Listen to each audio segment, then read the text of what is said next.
Okay, good afternoon everybody. So, to continue, this is again for the third year, yung sa historical perspective of ethics of research. Now, I have already told you the story of the Holocaust, which is in Germany, no? Sa the Dachau camp, and that was followed by the Japanese Imperial Japan, yung kay Ishii. So both of them, as I have mentioned before, they have practiced the same thing almost, no, that have defiled human and defiled science. Now, what was the remedy, or what happened after those events na mga naganap? So there was a post-war response. So after the war, there were the Nazi physicians have been summoned by the by law, no. There was this case against the Nazi physicians.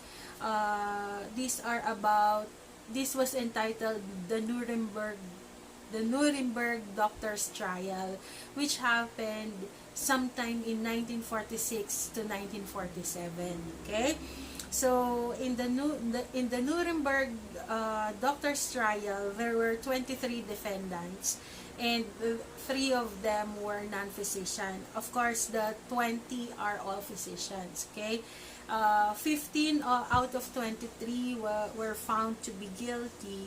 7 were hanged. Okay, doon sa 7 na yon, 4 doon yung physician, and 5 is sentenced to life in prison. 4 was sentenced to 10 to 20 years in prison, and 7 were acquitted and free. Why those 7 are being acquitted? Because it turned out that they have just been asked to assist in the experiment, but they have really nothing to do, or the fabrication of the idea did not come from them. So those 7 were acquitted. Okay, and I think to sa 7 yun, may sumama pang nag-witness eh. So yun, again, you have 23 defendants, 3 out of the 23 are non-physicians. Okay, 15 were found guilty, 7 were hanged, 5 sentenced to life imprisonment, 4 were sentenced to 10 to 20 years imprisonment. Nalaglag po ang aking lights. Okay, never mind. And 7 were acquitted and freed. Now, there was a separate trial. There were 31 underlings who were also found guilty, and 22 out of the 31 were hanged to death. Okay?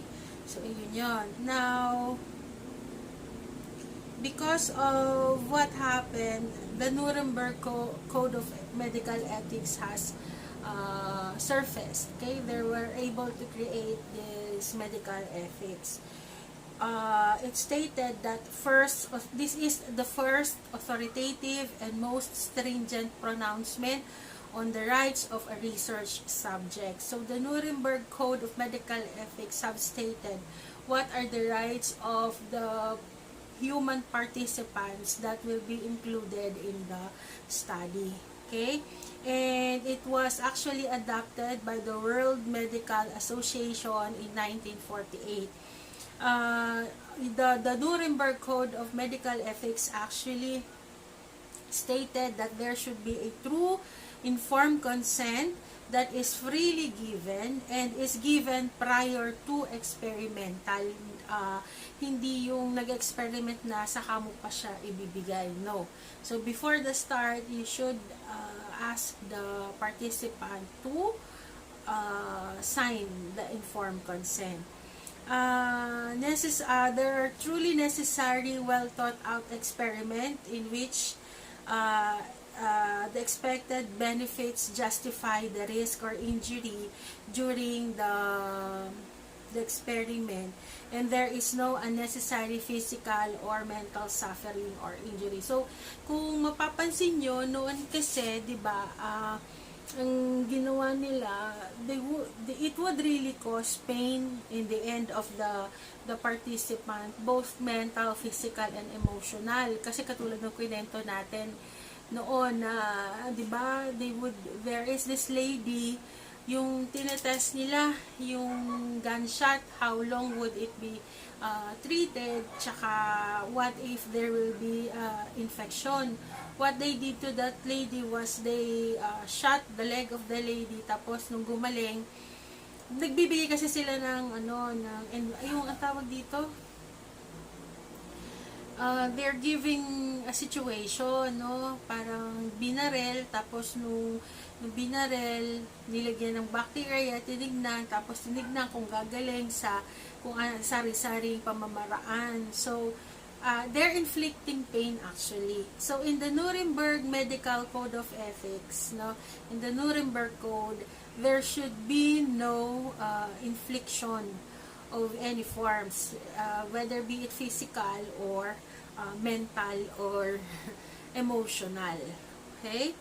So, the person performing the task should be qualified.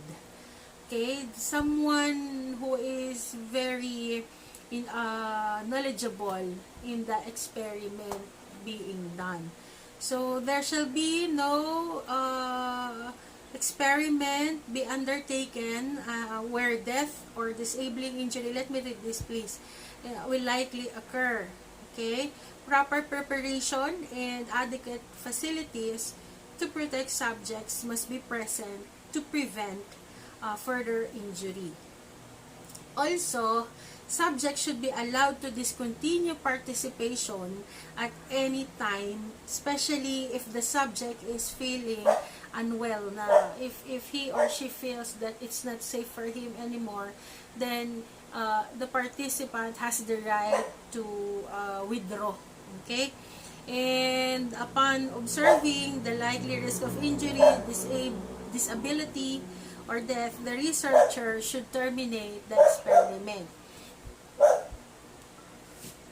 So again, the Nuremberg Code had an international acceptance. Okay, so as I have mentioned before, the World Medical Association has accepted it, and therefore the Helsinki Declaration was formed in 1964. Hanggang ngayon, sinusunod natin yung Helsinki Declaration, okay? And the Nuremberg Code, okay? Now, the Helsinki Declaration have praised the Nuremberg Code being very much concerned on the rights of human, and it actually modified the code. Now, further modification happened in Tokyo in 1975 and in Hong Kong in 1989. So if we are following certain rules and regulation with regards to the conduct of the experiment or the research study, actually the hub or the focal point of those codes that are presented to us are actually based on the Nuremberg Code. Okay? We have also the Belmont Report. Its principle is to respect for persons' autonomy. That would mean informed consent and beneficence. So, yung beneficence, yun yung what are the benefits of the human participants or what are the benefits of that research. Kailangan mas marami ang benefits kaysa sa risk. Now, actually, you have to assess your research study if that would really would not cause infliction to other human participants. Okay? And of course, justice. Who bears the burden? Sino ba ang mahihirapan? Baka naman mahihirapan yung human participant. So, it is not accepted anymore. Okay? And these are actually the basis of all U.S. human research regulation. Now, there are some major problems with research ethics that happened in the U.S. So, it's not only in Germany and in Japan. Nangyari kasi yung sa Germany at Japan nung naggera at nag-take advantage sila sa mga prisoners of war nila. Ngayon, in the US also, they had some problem. Okay? Yung public health nila, they would want to study the effect of untreated syphilis. Ang ginamit nilang human participants are black. Syempre, dati discriminated yung black sa kanila. Hanggang ngayon pa naman, even Filipinos are experiencing discrimination naman sa ibang bansa. Ito nga lang, luging-lugi noon yung mga black because they are being used in a study that are under the effects of untreated syphilis. This is actually known as the Tuskegee Study. Okay? This happens in Macon County, Alabama. There are actually 399 men that are black who has in the late stages of syphilis and 201 negative control. So, wala silang ibinigay doon. So, walang naging sakit doon sa 201. Okay? The problem is the treatment is available for syphilis, pero these 399 who were inflicted with such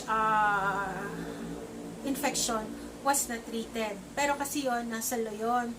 If there is a disease being inflicted, it is actually your duty to give the proper treatment to the human participant. Okay? So, up there is the picture of the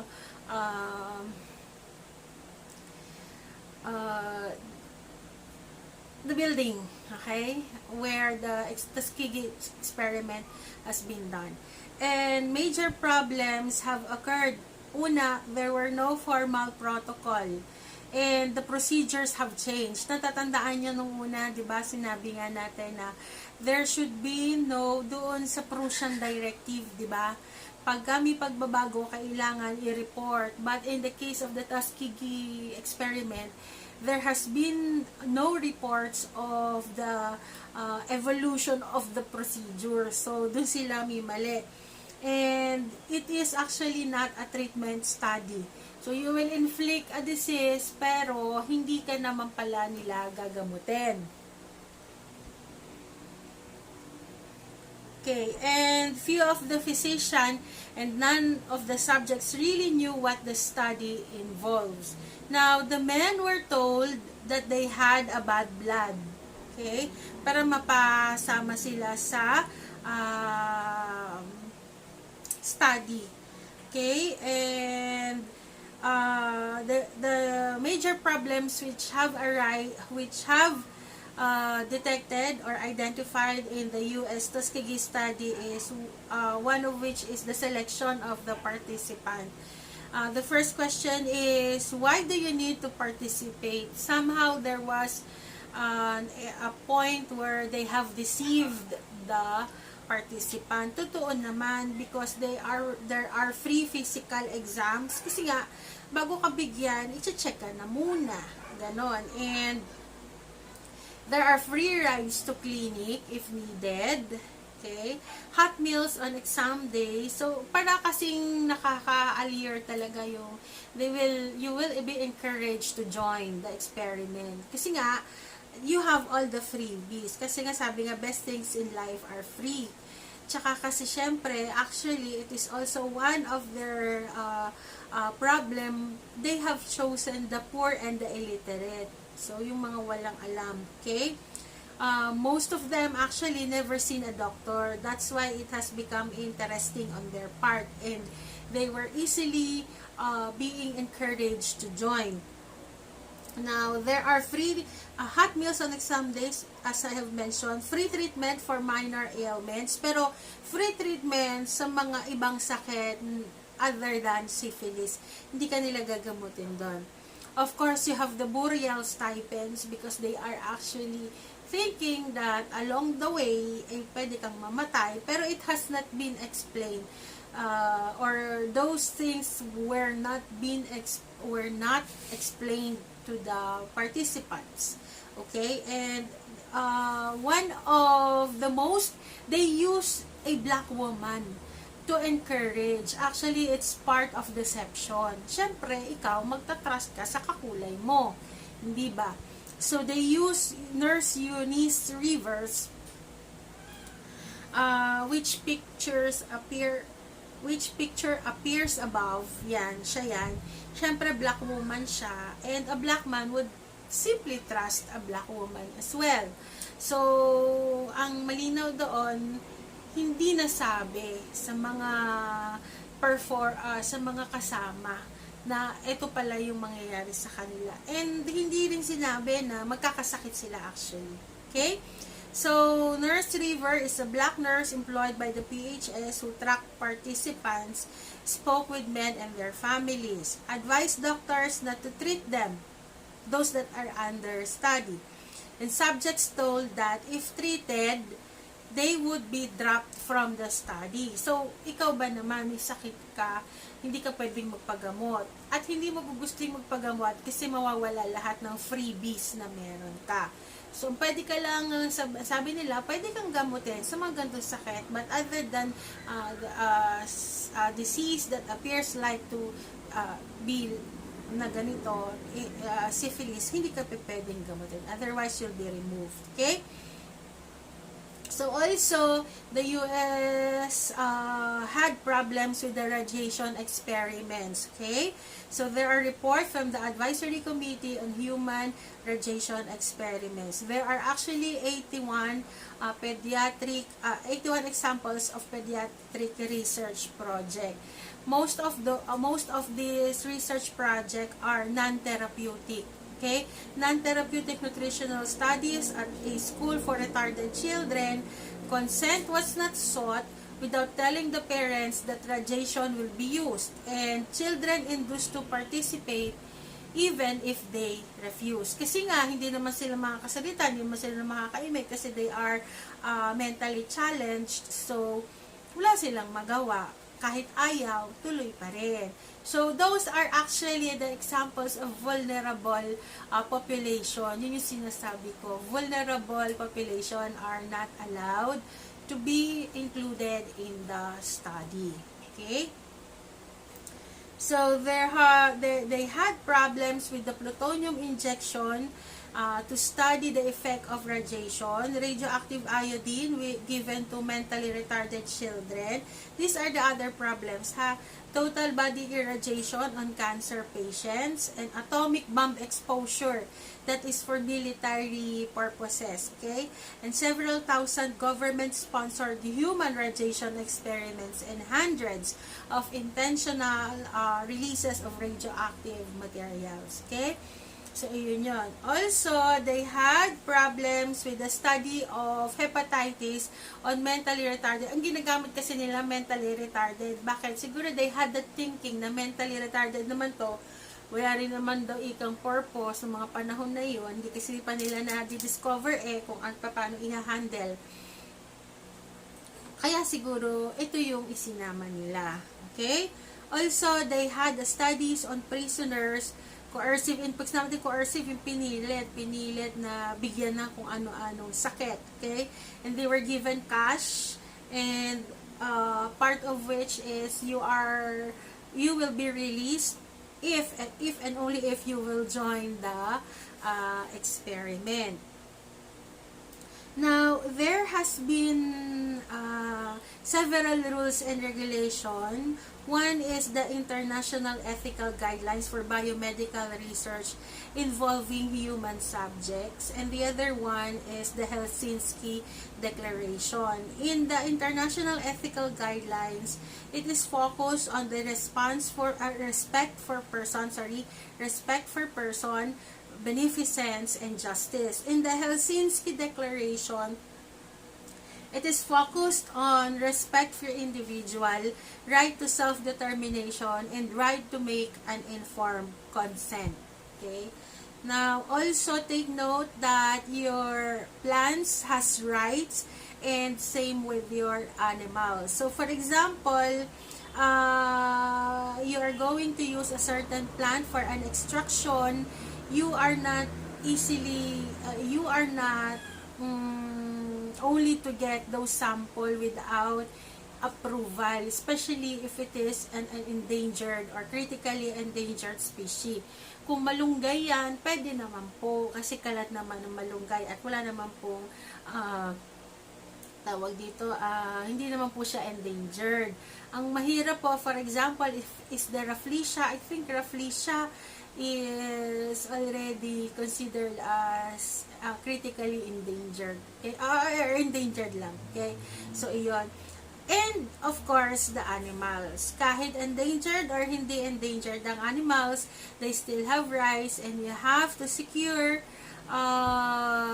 clearance from the AYACO, that is actually an ethics committee, ethics review board committee responsible for animal treatment. And if none, you may secure a permit from the Bureau of Animal Industry. Now, for plants, you have to have a clearance from Bureau of Plant Industry, or you have to identify it in or seek an assistance from a herbaria, someone that is very knowledgeable on plants, so they would know if your plant is endangered or not. And also, of course, you need the herbaria to authenticate the plant that you are using. So those are the things that you have to consider when you're doing a research. So with this, I will have to end the ethics of research, and this will be followed by another lecture vlog for the different types of research. Actually, meron pa itong principles of justice, no? May kadugtong pa itong principles of justice. But, I guess I have given you also the PDF copy of the principles of justice and the other one. So, I guess I will just have to leave it to you, read it, okay, and understand it. It is actually similar from what we have discussed in the first 3 lecture blogs. Kasama to, including this one. Okay? So, next up will be your types of research. Okay? Thank you and have a nice day.